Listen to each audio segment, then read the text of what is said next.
Welcome into the CHGO Blackhawks Podcast. This is Zawaski with Mario Tirabassi and Greg Boysen. We are presented by PointsBet. Use promo code CHGO when you sign up to get 2 risk-free bets up to $2,000.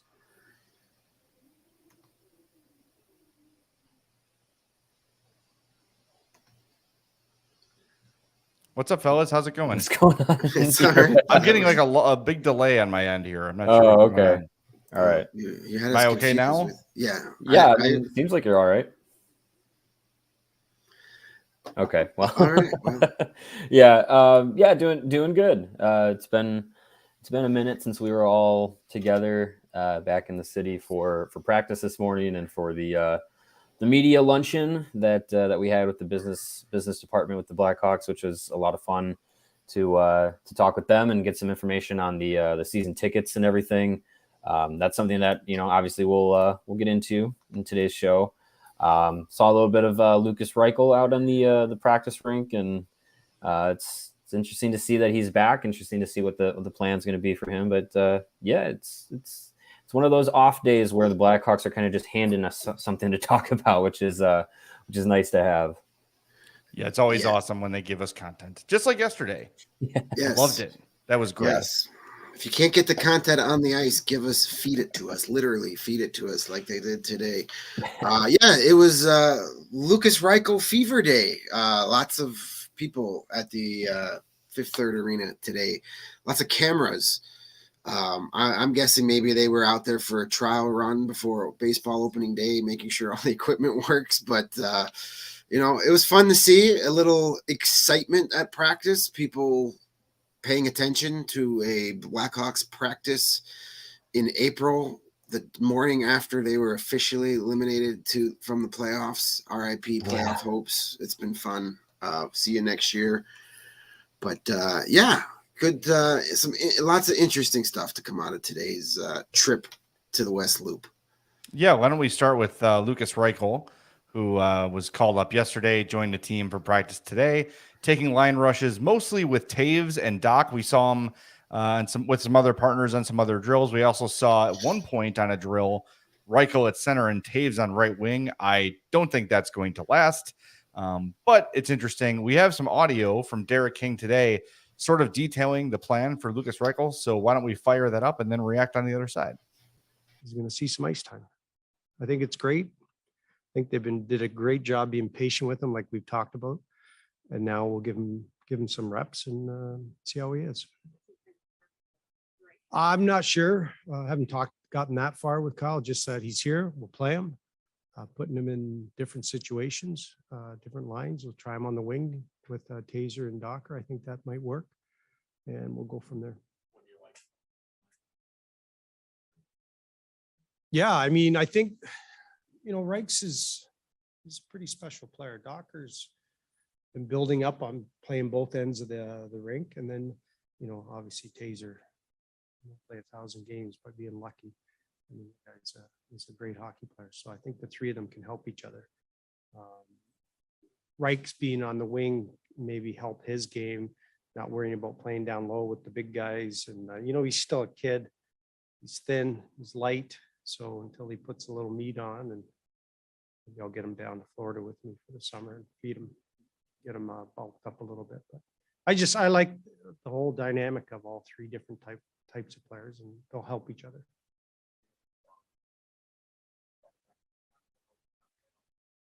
Yeah, they're on I'm not sure what they're going to do, to be honest with you.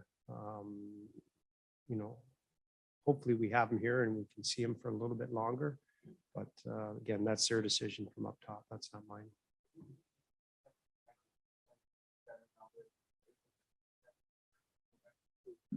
Yeah, it'll be fine. I think it's harder the other way.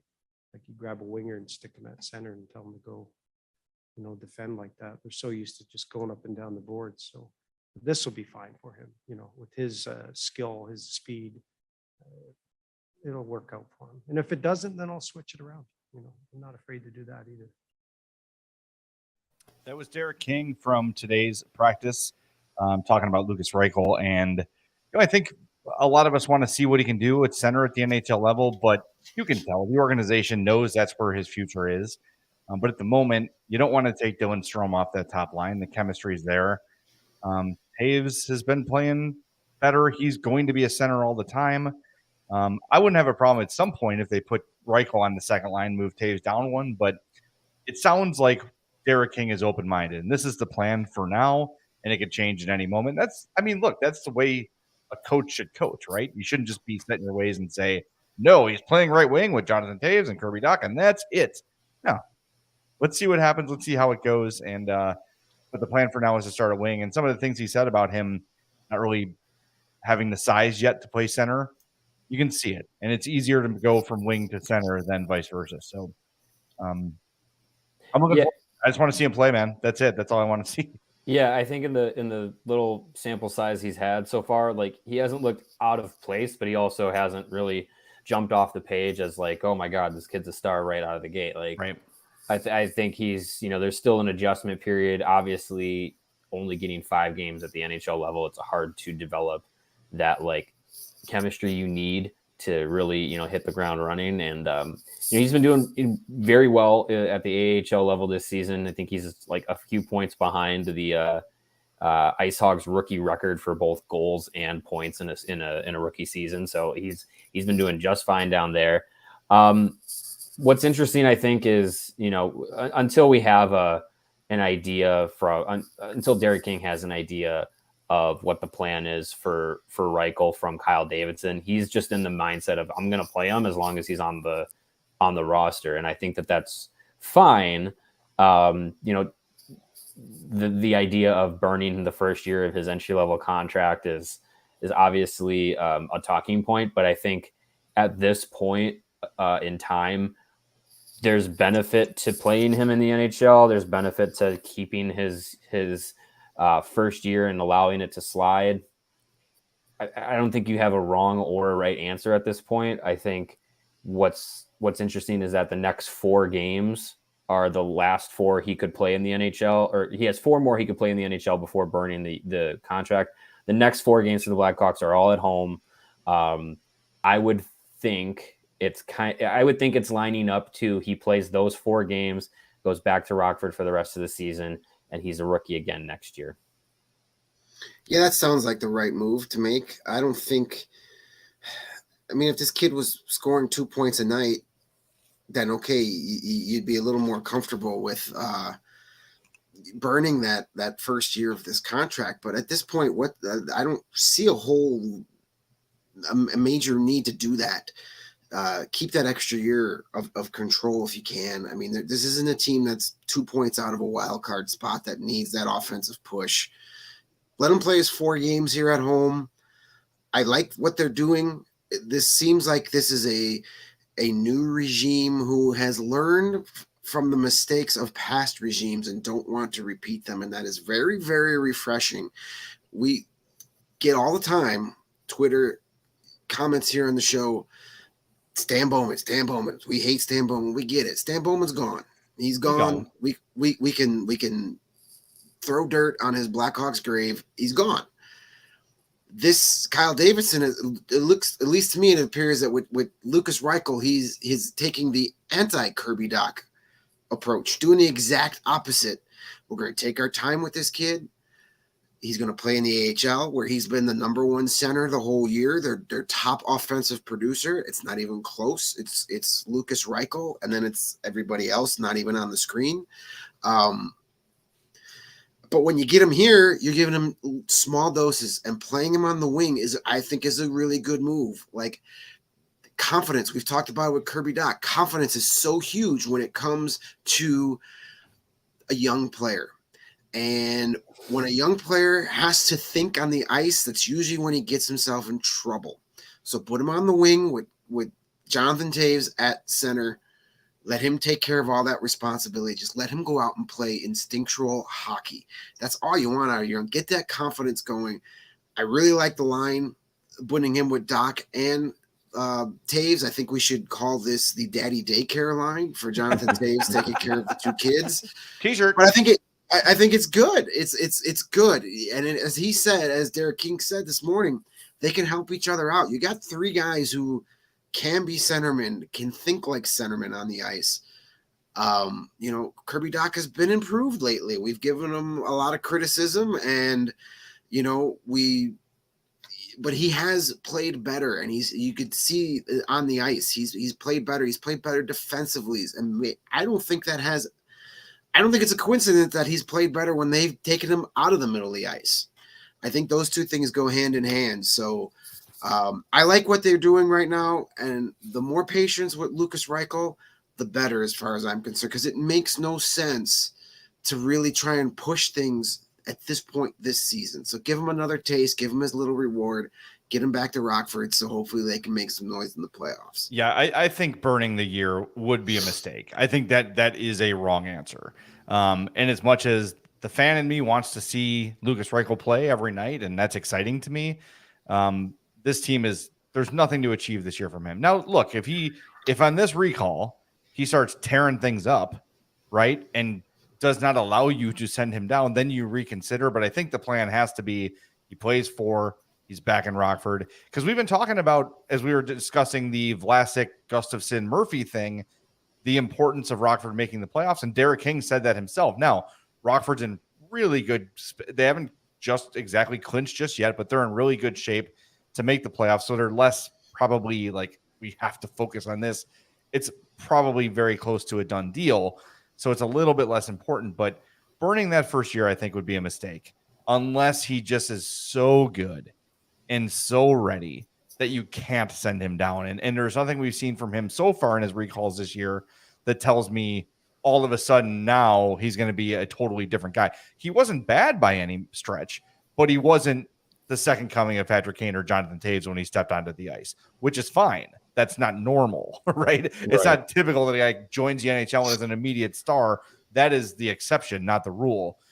So I want to see what he's got in these 4 games and then send him back down and expect him to be your number 2 or number 3 or number 1 center entering next season. Yeah, I think, they're taking like Greg said, like they're taking a complete opposite approach to how they handled Kirby Doc at the beginning of his career, because they brought him in thinking that he would be able to handle the NHL right away. 3rd overall pick. He's a big kid, like should be able to handle everything. And in that rookie year, he showed flashes of that skill and that comfort level at the NHL level, which was great. And I think a lot of people were really excited to see that out of Doc in his rookie year. And then, we've talked about it before, the injuries, the lack of confidence, the expectations started to weigh on him. And now you're kind of building Doc back up from this low point in his early on in his young career. The Blackhawks don't want to have another broken first round pick on their roster again. So they're taking a much slower approach with Lukas Reichel, which is, as we're learning from Kirby Doc's experience, the better approach. A lot of the conversation around Doc now is, he was rushed and now expectations were too high and all this stuff. And it's, we were talking about it before the show. It's just like, to me, this really just feels like a lot of revisionist history, because when Doc first came to the team and was healthy, he had his rehab or his conditioning stint with the Ice Hogs and then was brought up to the NHL level. Everyone was really excited. There were a few fans that were like, "Oh, he's young. He probably should go back to junior." Like, I get it. But like the majority of fans were like up in arms for Doc to be here, young kid, playing significant minutes. and showing those flashes as a rookie, it was like, wow, like this kid definitely has something at the NHL level. Like we should be able to, get excited about him and see what he can do. So it's interesting seeing all the people being like, oh, well, we all knew he was going to be rushed. Like, no, you didn't. Like the majority of the Blackhawks fans were excited for Doc. And now I think because he hasn't turned into a Jonathan Toews immediately, the expectations have weighed on him. But I mean, Derek King spoke about Doc and his frustration level and how things kind of have been developing. So I think we have that clip ready as well. We can probably throw to that and see what he said. This is from Tuesday's practice.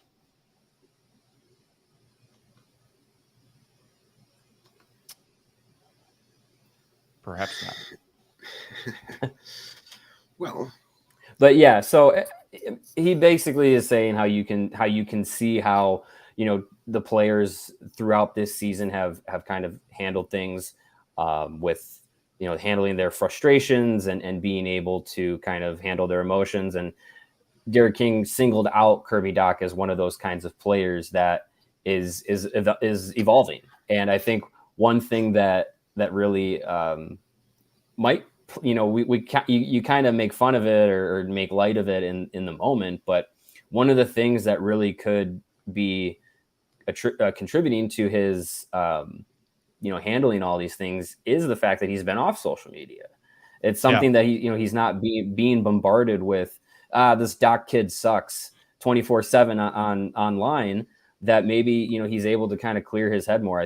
He's spoke about it previously that that's making a positive impact on on his mentality away from the ice, which is just as important as it is on the ice. So I think it's good to see, and I think if Kirby Dach's ceiling is a good second line center or wing, I think that's totally fine as long as he reaches it and can reach that relatively soon. Let's give a listen to Derek King from Tuesday's practice. He talked about young players and their frustration and singled out Kirby Dach when he did so. It's an emotional game, and I get it. It's you just don't like to see it all the time. I mean, sometimes a guy is going to get upset, break his stick on the bench, or slam a door, but you can't do it after every maybe mistake you made or a bad shift or you missed a goal or you did something. So I haven't seen it. It's been a lot better. And the one guy who has improved a lot is Doc. And that's just, wants to be the best player on the ice all the time. And it's frustrating to him why he's not. It's something you just got to build. It'll come, but you just got to be, it's a marathon, not a sprint. That's really good stuff from Derek King. And this is, think about this, like the first time in Kirby Dach's life, he didn't have to step on the ice and just destroy everyone around him with his skill and his speed and his size. Right. So that's when we talk about the development process. That's a lot of it is adjusting to playing with skilled players like yourself. Like, you think about the valedictorian of your high school. Well, they end up going to Harvard or Yale, and they're just one in the crowd all of a sudden, and that's an adjustment. It's the same thing in sports. And Reichel talked about it today when he basically said the biggest adjustment is all the players here are much better and faster and bigger, and that's the biggest adjustment is catching up to the speed of the game. I spoke to a Hawk source this week and asked about Doc, and I got a response I wasn't expecting. The organization is not overly concerned with his development. They still think he's going to be a very good player. There is an acknowledgement that he was probably rushed by the former regime, and they've got a little catching up to do in that regard. But there's the organization from the folks I've spoken to have not lost faith in his ability to be a really good player. And Greg, you mentioned it earlier, and I think you're correct in saying so. His all-around game is much better. And I was watching him in drills today. Defensively, he's become pretty formidable. He knows what he's doing out there. He knows where to be. There was a point in practice, I don't know if you guys caught it, where a coach instructed him was instructing the whole team to do something. And he said, no, isn't it this? Like he corrected the coach on where the players were supposed to be positioned. And I believe Doc was correct in that moment. So a little thing, of course, but these are the little nuggets we get now that we're covering practices, and it's great. These little insights that we get to see that you don't get just watching games and seeing them on TV and stuff. So I've left, over the last week or so, my Doc positivity meter is pointed up. I feel better about him than I did 7 to 10 days ago. I will say that. Yeah, that's fair. I can agree with that. And I think that big fish, little pond syndrome is a real thing. It really is. I hear about it a lot. My years covering the AHL. Dylan Strome talked about it just the other day too. I mean, that's a guy that, took a long while to and I think there's a lot to be said when a kid goes from being a star on his junior team or college team, and then he gets to this level, and instead of being, hey, you're our superstar, go out and do superstar things, hey, now you got to earn 8-9 minutes a night. You got to show us what you got. And if you don't do, you don't do what is required, you're not going to play. It was a given in juniors for Kirby Dach that he was going to play 20 minutes a night, whatever it was. He was going to be top line center, top line power play. Now you got to earn it. And when I think that's a major adjustment for a lot of young players to come from being the guy to being a guy. That's a hard adjustment to make. It's real. And very few guys can make that transition and keep that super. And that's why they're the generational talents. That's why they're the Sidney Crosbys and the Patrick Kanes and the Connor McDavids. They're the once a draft type of player. The rest of the professionals have to learn what it is to be a professional. And some guys take longer than others. Kirby Dach seems to be kind of grasping that and getting that. And, it's good to see. This is what you want to see out of him. You want to see him finish this last month of the season on a high note so we could take that momentum in the off-season workouts and focus on what he needs to do to get better. So when training camp rolls around, maybe he's that guy we were hoping he was going to be at the start of this season, and we'll take it from there. Reminder, if you've got a question, make sure you throw it in the YouTube chat, and we'll do our best to address it. We like the fact that you're here with us live, or if you're listening on the podcast, thank you so much. But the best way to support CHGO is to download that PointsBet app and make sure you use that promo code CHGO when you sign up. If you do that right now, you'll get 2 risk-free bets up to $2,000, but that's not it.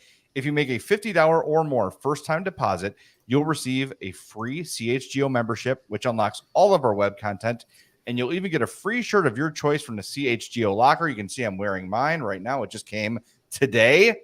Put it on right out of the bag. Awesome. So that's $2,000 in free bets, a free CHGO membership, and a free t-shirt from the CHGO locker, all for making more than $50 first-time deposit at PointsBet. If you have any questions on this at all, you can email pointsbet@allchgo.com, and we'll help you out. PointsBet is your home for live in-play betting, and it just got even better. Introducing PointsBet's new feature, Live NBA Same Game Parlay. For the first time ever, you can build the perfect live NBA Same Game Parlay only with PointsBet. Combine your favorite bets anytime during the game. And if you want more, you can always boost your live Same Game Parlays. Watch live, parlay live, and boost live with PointsBet. And now, online sign-up is available in Illinois, so you can download the PointsBet app right now from your couch, from your chair, from your elliptical, whatever you're doing, and register your account from start to finish, all from your phone. So what are you waiting for? Once the game starts, don't just bet. Live your bet life with PointsBet. Gambling problem? Call 1-800-522-4700. It's funny, fellas. It feels like as the season winds down here, Kirby Dach has been a big focus for us during these shows. And I think it's telling because the Blackhawks rebuild really hinges on his development. If he becomes a 50, 60 point guy, the rebuild is accelerated, right? Because you're hopefully still going to have DeBrincat. You're still going to have some pretty good players here. You've got Reichel, who you feel really good about at this point. And if Dach pans out to be what they thought he was, or maybe just a notch below, you're still in pretty good shape rebuild wise, and probably ahead of the curve of most teams. Yeah, if Dach is able to hit his ceiling along with some of these other players, and especially with Rockford and the blue line that they have now, if a handful of those guys can develop and hit their ceilings as well with the Blackhawks, you have a pretty good amount of young players that can come up and make a positive impact in the next 2-3 seasons, which is the best case scenario for the rebuild for sure. But yeah, if you don't have anything that you were expecting to have from Doc, then your top young forward outside of Alex DeBrincat, who's already been in the NHL 5 years, is Lukas Reichel, whose ceiling is kind of similar to Doc, where like he can be a very good like middle six, upper top six player. But I don't have the expectation that Lukas Reichel is going to be the key cog to the forwards group in the rebuild of the Blackhawks. He can be an important part, but if he ends up being another like Jonathan Toews-esque type player, or if Doc ever turns into that, then you struck gold for sure. But I don't go into the next couple of seasons expecting that out of either of them. What about points wise? Because I think a lot of what makes Jonathan Toews so special is the two-way game and the leadership and all the intangibles that he brings. But points wise, he's had one season where he was a point per game player, right? Yeah. And for the rest of his career, he's been 70s, 60s in points. If you got two guys like that production wise, you can live with that. You can live with two really good second line centers. And maybe you don't have that franchise guy, but if DeBrincat keeps trajecting, is that a word? Trajecting? I don't know. It is now. I just made it one, damn it. If he becomes a perennial 40, 50 goal guy, well, that's where your star player is, right? Yeah, it's a winger. It's not ideal, but if you got two really good centers that are sort of interchangeable between the first and second line, you're in decent shape. They still need to land a star player, but they don't need to land two or three to get to where they need to go. No. And I also think too, like, we're trying to draw a map to the 2010, 13, 15 Blackhawks. Like, well, where's the next Duncan Keith? Where's the next Kane? Where's the next? Chances are that's not going to happen. And most teams that win the Stanley Cup don't have 3 or 4 Hall of Famers playing on them at a time. That's why they won 3 and not just 1. Right. So to contend, it's not going to take necessarily a recreation of the dynasty. Yeah, I try not to get into point projections because there's just way too easily to get burned on that. You can end up saying Dylan Sekura is going to be a 60-point guy, and then give it time.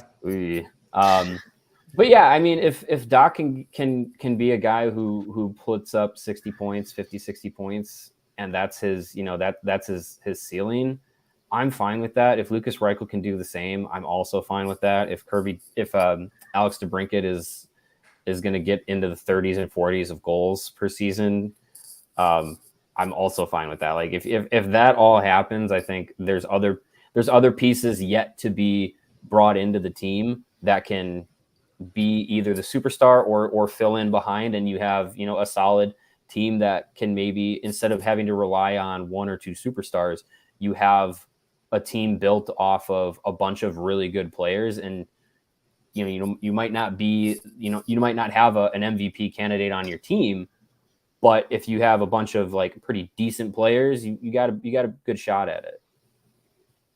Got a comment here from Drive Secure 24/7. He says Doc is a bit clumsy. Maybe he will grow into his size. Yes, I think that's something to look forward to as well. Got to remember how young this guy is. Jumps into the league at 18, and he's tall, but he's not filled out by any means. I mean, just look at the body type. Even if you want to go with Patrick Kane, from now until his rookie year, he's a different person. Jonathan Toews, Duncan Keith, all those guys entered skinny, lean, and they grew into their bodies with NHL training regimens and full off seasons. And that's another thing that Doc hasn't really had the benefit of.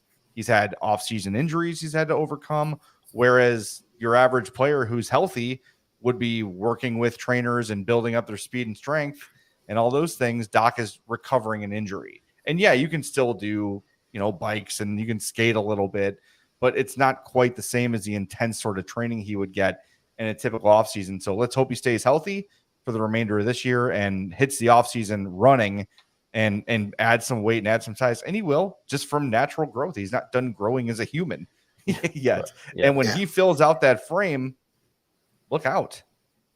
Yeah, that definitely positive. Another player that fits under that category we had a comment about too is Alex Vlasic.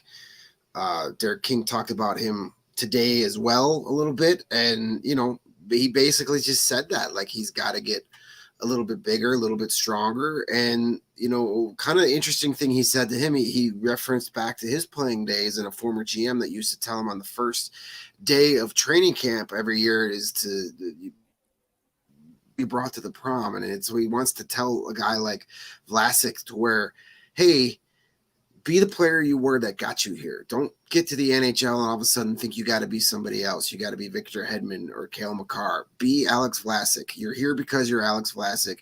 So, I think the plan here with him is to kind of hold. I think it ultimately depends on what Connor Murphy does or doesn't do here on out. If Connor Murphy comes back, then maybe you put Vlasic down to Rockford to play. But I think they're just going to kind of keep, baby steps with him, which is fine. I mean, but I wouldn't mind getting him out there for, double-digit minutes in the game. I don't think that would kill him. You know what? I'm glad you mentioned Murphy, because it was something we were planning on getting to before the Hosta news dropped on Tuesday, which seems like a lifetime ago. That was yesterday. How the hell? Yeah. But the plan for Murphy, where, King said something along the lines of, well, if he feels like he can play, he's going to play. I don't know how to feel about that, because your brain says, shut him down. The season's lost. There's no point in risking his health further. But there's also the reality of this guy's a veteran with pride. He's a leader on your team. He's working hard to get back. And if he feels healthy enough to play and he's cleared by the doctors, then he should be allowed to finish the season. Honestly, I know we're supposed to have like definitive opinions on these things. I don't know what the right answer is. Either way, I get it. I understand it. And I see why a coach, especially an interim coach, wants to stay in the good graces of his veteran players. And look, Connor Murphy is exactly that. He is a leader. He's been here a long time, even though it doesn't seem like it. He really has. And 5 seasons. Yes, crazy. Yeah. That's unbelievable. Where is time is nothing. Yeah. Time is a figment of our imaginations. Yeah. But it's interesting. I wonder where you guys fall on that. Like, should they just shut him down, or should they sort of let him make the call on his own?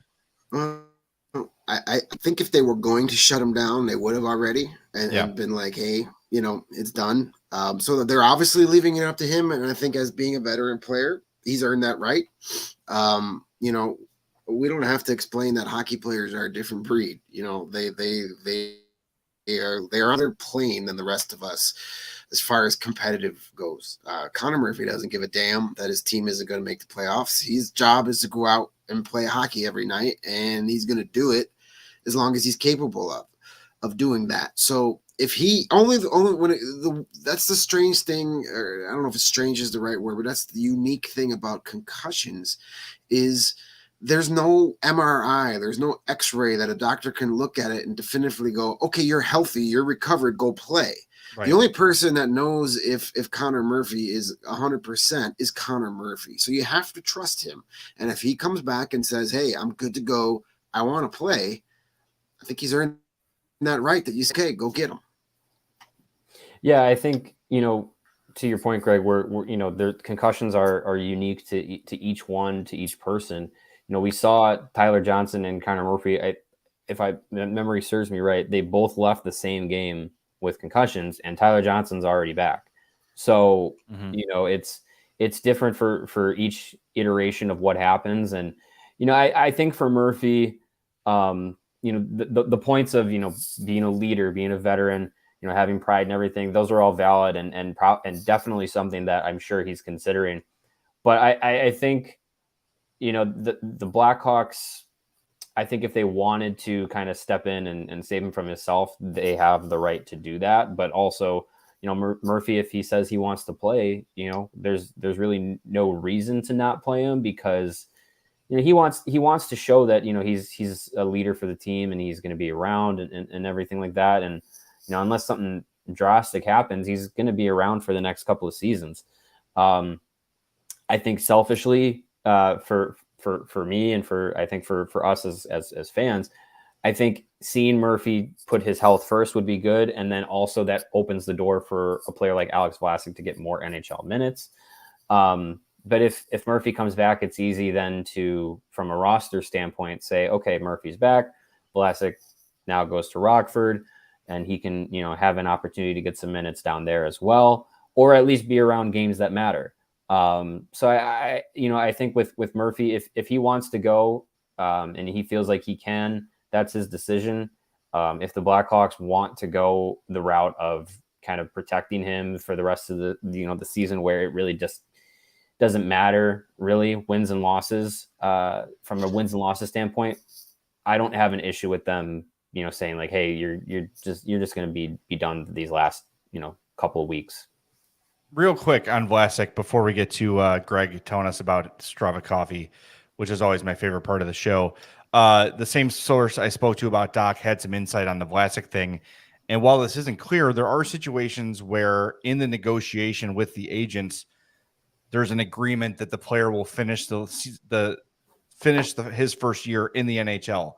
I don't know if that's the case with Vlasic, but it might be. It might be part of the deal for him to sign and say, okay, you can sign him now. He finishes the season in Chicago. That's part of the deal. But the source tells me he's almost certain that Vlasic will spend next year in Rockford. Maybe he comes up, but he'll start the year in Rockford for sure. So just something to consider, something to keep in the back of your minds. Sometimes it's not as cut and dry as he should be here or he should be in Rockford. Sometimes there's a stipulation saying the agreement was he stays here until the NHL season's over. So that might be the case with Vlasic. I don't know, just to be clear. I don't know if it is or not, but something to consider as we as our conversation in that topic continues. Well, and it was interesting to see that he left Boston kind of early, because I think a lot of people expected that he would play one more college season before signing his pro deal, because probably would have better served him theoretically to play that extra year. But again, maybe, behind the scenes, there's some negotiating going on where he's like, hey, if there's no place for me in Chicago soon, maybe he might have said like, I might play out my college career and then hit free agency. Who knows? But yeah, I mean, if he sticks around, he's not in a situation like Reichel where you have to worry about burning his first year. It's burnt, doesn't matter. So right. If he's here or if he's in Rockford, it doesn't matter from that standpoint. So yeah, I mean, that could be something to keep in mind. All right. Well, no matter if you're in Chicago or if you're in Rockford, you can start your day with a competitive edge by drinking our favorite brand of coffee here at CHGO. That's Strava CBD coffee, and it's a game changer. That's right. You heard it right. Coffee and hemp together. I swear every time I open that bag and make my pot of coffee every morning, I hear the choir from above sing it. That's how good this stuff is. It is literally. I drink it every morning now since they delivered their great product today. I love it. It's a great cup of coffee. It tastes great. And it helps thousands of people improve their overall wellness and quality of life. Strava delivers that delicious, fresh roasted coffee that you love to drink every morning, but is infused with organic broad spectrum CBD. CBD from hemp doesn't make you high or hungry, but it does offer you real benefits that can help you. You're going to feel alert and focused without the jitters. You're going to live your day more balanced with less anxiety and fewer aches and pains. I'm sold. Those are the things I need to get rid of every morning, is that anxiety and those aches and pains. Plus, including CBD in your daily routine can even help you enjoy more restful sleep so you wake up feeling your best. And you know what? That's not even the best part. The best part is that Strava is all about quality. Everything is small batch. It's fresh, and it's shipped right to your door. You don't have to go to the store and buy it. They'll bring it to you. They also offer concentrated full spectrum CBD for those looking for more traditional CBD format with a powerful entourage effect of benefits. I always screw up that part. CHGO listeners can save 25% off their entire purchase when you use the code CHGO25. That's 25% off your entire order over at StravaCraftCoffee.com. That's STRAVA craftcoffee.com when you use that promo code CHGO25 at checkout. And if you already love Strava, because you probably should, we've been talking about it for weeks now, you can also subscribe and save with the Strava Coffee Club. With Strava, you're in control. You can save on your favorite coffees, have them automatically delivered to your home or office at your convenience. It doesn't get any easier than that. Drink your Strava coffee. It's good for you. Trust me. I love it. Mine's on the way. I cannot wait. I will drink it down quickly. I love coffee, and I'm a big fan of all things CBD. So, yeah, waiting for my Strava to arrive. Should be any day. Before we get to the other news of the day, we had a chance to talk to the Blackhawks brass about their new season ticket membership program. We got a question here in the chat from Sam. He says, is there any chance Marian Hossa stays in Chicago in a role with the team? Do they retire his number? If you missed yesterday's podcast, that is the entire topic of the entire show. So if you missed Tuesday's podcast, go back on your preferred podcast app and give it a listen. We are available anywhere you get podcasts. Apple, Spotify, Pocket Cast. I remember the name this time, Pocket Cast. Nice. Stitcher. If it's got podcasts, it's got CHGO Blackhawks. So go back and listen to past episodes. And they still hold up. If you watch it on YouTube, you can see Mario chug. Yes, Mario chugged some athletic greens in the last episode as well. You can always go back and watch past episodes on YouTube as well. But wherever you do, make sure you subscribe and hit that like button. If you're on Apple, leave us a 5-star review. Those are incredibly helpful.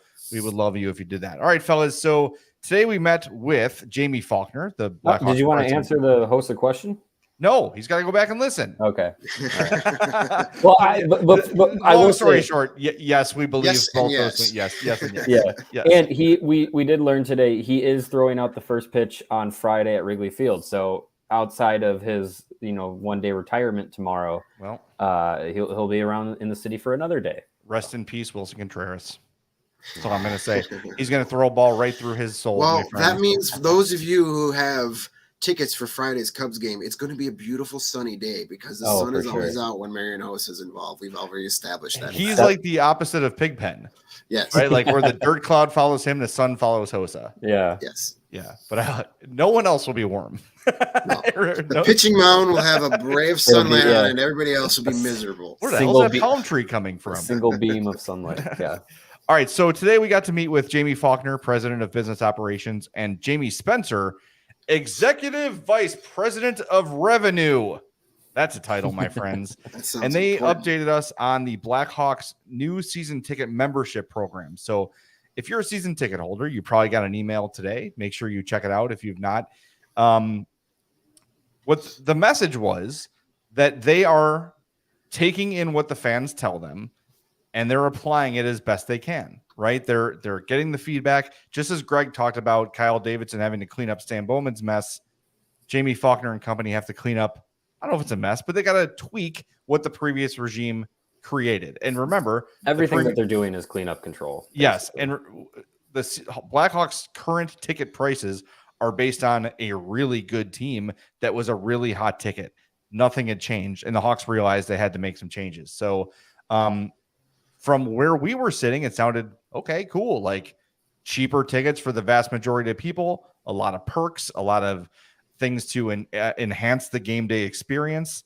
But we've seen some season ticket holders online that are not satisfied with what the Hawks are offering here. I think it's interesting.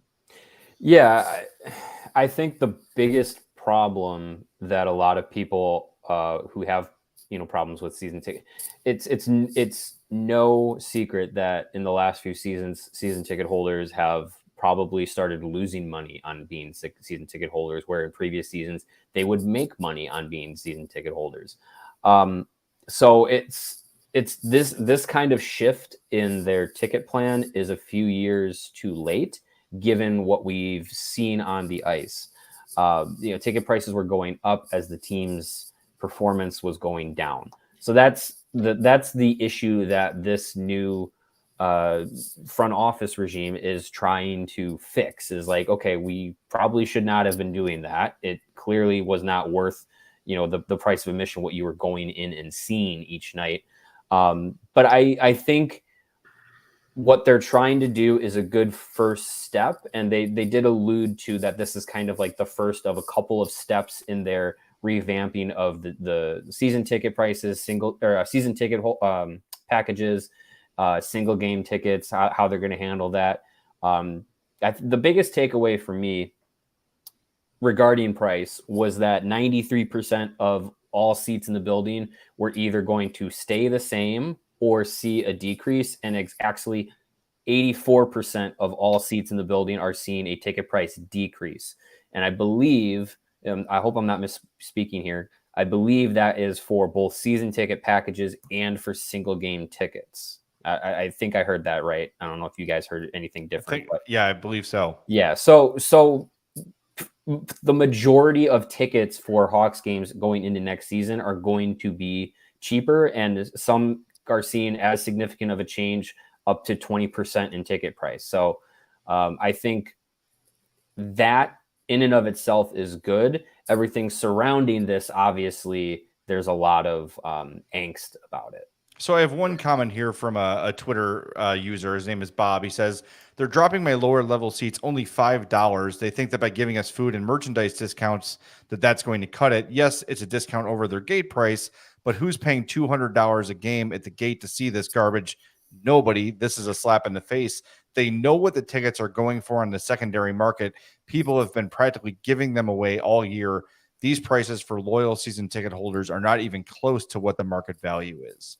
So that's just one fan's opinion. I'm sure Bob will have a conversation with his ticket rep about this. And one of the other things they mentioned too was that every season ticket holder, season ticket member, we got to use the right terminology, will have like one-on-one access to an account specialist, right? It'll be someone who handles their account that they can call pretty much at any time and adjust things with and talk about things with. So it's gonna be interesting to see how this plays out. Like, I've never been a season ticket holder, so I had nothing to really compare what they were saying to what they were, to what the actual like fan experience is.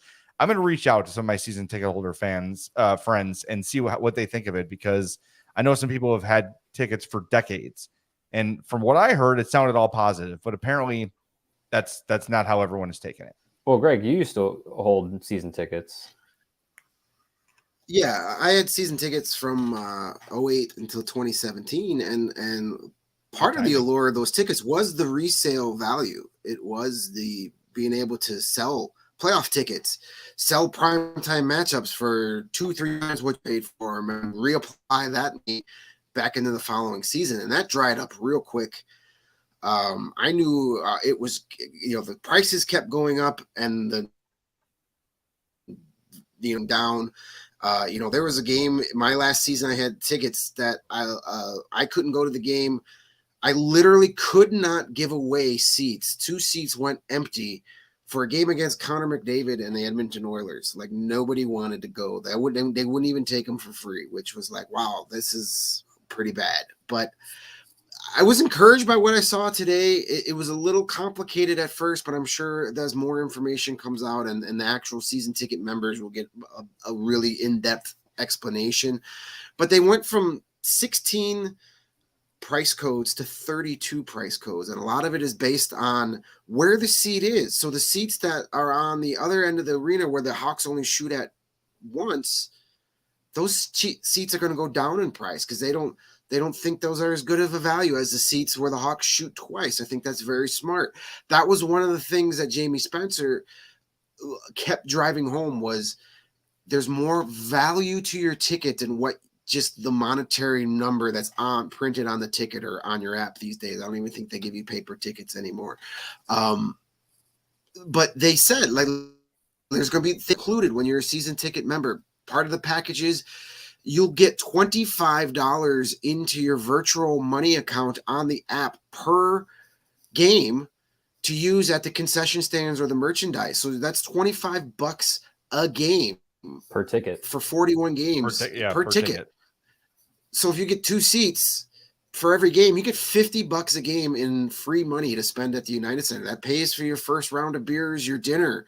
I mean, that's value. That's what they're talking about. You get 10% off at the concession stands or in the team store. Again, that's more value. So you're getting more. I think they want to make it more of, you're getting more than just the seat, access to the game for your money. We're going to give you some extra stuff for being a loyal member. And that was a complaint that I had a lot when I was a season ticket holder, not a member. They've changed the terminology, and I think it's a good thing too, where you didn't think, you felt a lot like it was like, okay, here are your tickets, see you there, bring cash. That's kind of like the attitude it was. Now where it's like, hey, we really appreciate you being a member of our community and supporting our team. So not only you get to come to the game, but here, have dinner on us. Get a discount on your hat. Yeah, every single game. It's not a one-time $25 credit. So there's more value to these tickets. And I think that's a very smart marketing way to handle, especially as this team is likely going to not be good the next couple of years. So you have to sell something besides a struggling rebuilding product. Give people hope. Let people get on board now. And we'll see how this shakes out in a couple of years. And I know they also mentioned that this is going to be, this isn't, all these changes aren't happening overnight. It's going to be implemented over the next few seasons. So there'll be more and more perks and different types of memberships available in the future. I think it's a very smart strategy, very well handled. Jamie Faulkner has been so impressive since her position. And her and Danny Wirtz, I think, understand. They get what needs to be done. And these changes that need to be done, the cleanup, whatever you want to call it, they're not going to happen overnight. You're going to have to give them some time and give them the patience. And in the long run, it's going to be worth the extra weight and let them have their plans come out fully as they envision. We've got a comment from Tom in the chat, and he says, wait, the Hawks shoot? When will this start? Clarifying, Tom, what the Hawks meant was the seats where the Hawks pass superfluously. That happens twice on one end and once on the other. So the net, you yell at them to shoot. Right. Yeah, right. The alleged opportunities. The alleged shooting zone. Well, and they said, the biggest changes that they would be seeing in prices and how tickets are, how those price codes are changed are in the 300 level. And I think that's obviously the fan base and the market that the team desperately does not want to lose. Right. When you were talking about, Blackhawks tickets in their heyday, the back row in 300 level, you'd be paying $100 for a ticket. Right. And yeah, you were probably getting a better product then than you are now. But even still, $80 for a 300 level, few rows back ticket is incredibly high. And so I think it's smart of them to, change those ticket prices based on, what's a good seat versus what's a, less popular seat, things like that.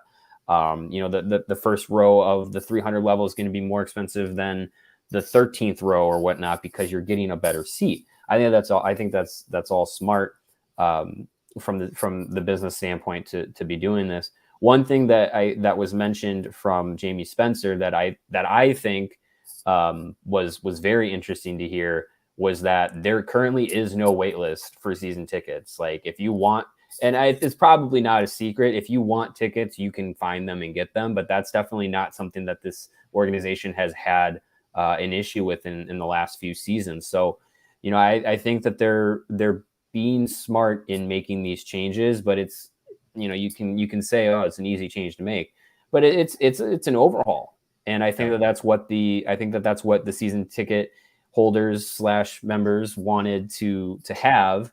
And it's something that, there is value to the team listening to those opinions. And Jay, to the comment that you brought from Twitter, they said, Bob said that, this isn't what other teams do. And from all accounts, from what we were told from Jamie Faulkner and Jamie Spencer, was that they went through season ticket holder responses. They went through market analysis. Jamie Spencer has been with other teams that have done different things with their season tickets.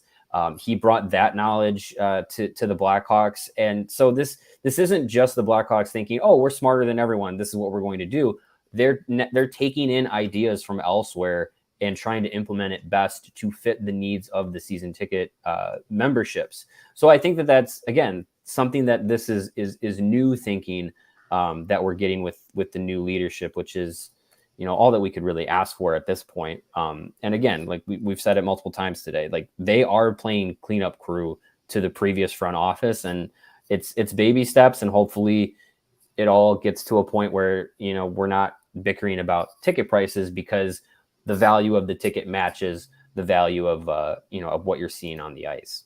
All right. Well, with that, we're going to wrap the show up. Greg, anything you want to add real quick? No, I just wanted to answer Tom's quick question here. He said, will there be partial plans as well? Yes. Yep. There are 5, 10, and 20 game packages that you will receive certain perks as if you were a full season ticket holder too. So there are a lot more flexibility this time around, but all that information, if you're not already a member, a lot of that information will be coming out in the next few days. Yeah, there's so much info to this that we didn't even get to, but yeah, there's a lot into it. So I think today, if you do have a question, the Hawks are happy to help you. Just reach out to your representative and they'll answer any questions you have if you are a season ticket holder. All right, that's going to do it for us. Thanks everybody for joining us in the chat with your great questions. Thanks for listening or watching wherever you listen or watch. Make sure you subscribe. Make sure you hit that like button. We appreciate it. We are presented by PointsBet. Remember to use promo code CHGO when you sign up for 2 risk-free bets up to $2,000. You're also going to get, if you make a $50 or more first-time deposit, you'll receive a free CHGO membership, which unlocks all of our web content, and you'll even get a free shirt of your choice, like mine, from the CHGO locker. And in case you missed it, online sign-up is available in Illinois. You can actually download the PointsBet app right now in your underwear and register your account from start to finish, all from your phone. You'll be signing up with the fastest sportsbook, easier than ever, so you can start living your bet life in seconds. So what are you waiting for? Once the game starts, don't just bet. Live your bet life with PointsBet. Gambling problem? Call 1-800-522-4700. The three of us will talk to you all after tomorrow night's game. Marian Hossa signing a 1-day contract to retire with the Blackhawks. And can we just get like one shift? Just one shift. That would be wonderful. Thanks, everybody. We'll talk to you next time. Thanks to our producer, Lawrence, for handling all the bells and whistles back at the studio. And I can't wait to talk to you after the game tomorrow night. Thanks, everybody.